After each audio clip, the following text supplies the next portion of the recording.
I'm Woody Huffines. I own the NerdsToGo in McKinney and Frisco, Texas, and this is Tech for the Untechnical. So let's recap. What are the top 10 things you need to know about Internet of Things security?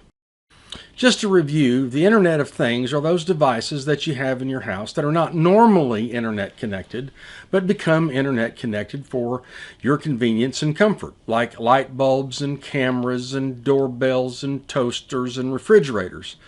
And as we've discussed, those Internet of Things devices have significant security issues, not just with the device itself, but as an entree into your network, which may put other things that you have in your home and on your network at risk.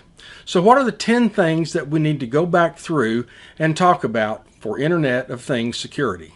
Number one is secure your network. Take those Internet of Things devices and put them on the network in a secure way, primarily by segmenting the network. For example, instantiating a guest network and putting all of your Internet of Things devices on that separate secure network. Number two, make sure you change all the default passwords so that you don't leave a device with a default password, so that if somebody can get a list of device names and passwords, then all they need to do is use that admin account, for example, to get into your network. So change any default passwords on the device. Number three, secure the app. These Internet of Things devices usually have an app on your phone that you use to control the device.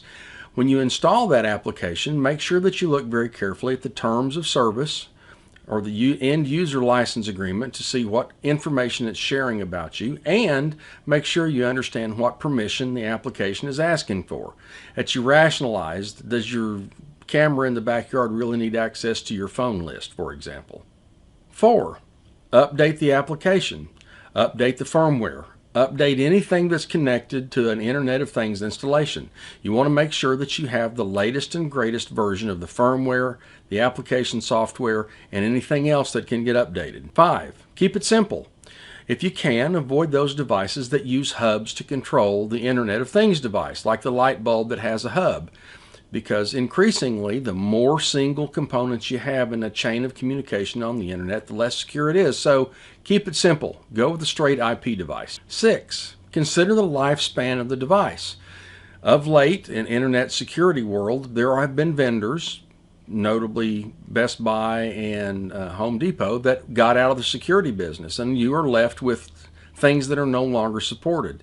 So beware the lifespan of the device. You're going to be better off buying from somebody who sells these things as their main line of business than somebody who's taken a white box or generic device and put their brand on it. 7. Remember that easy is usually at odds with secure. So if something is easy to set up and it's very seamless, it might not be secure. 8. Review the connections. Look at your router, look at what all's been connected to your router, and see if there are connections that you don't realize where it looks like somebody else is into your network. On a regular basis, go in and review the connections to see who's connected to your network, because if somebody has hacked that Internet of Things device and they remain connected, or they have connected to it, that's a good sign of something that's amiss, and you need to shut everything down and start again. Number 10, and finally, ask yourself if it's worth it. Anytime you do things on a computer, they do things for you and they do things to you. Internet of Things devices often do things to your network security and to your privacy and to the shared information that gets leaked out through that Internet of Things device. So although we can have a lot of Internet of Things devices, the question is, should we? That kind of sums up the Internet of Things security. I'm Woody Huffines. I own the NerdsToGo in McKinney and Frisco, Texas. This has been Tech for the Untechnical. If you enjoy this, hit the subscribe button below, mash the notification bell, hit the thumbs up, share it with your friends, and leave us a comment. Thanks for joining us.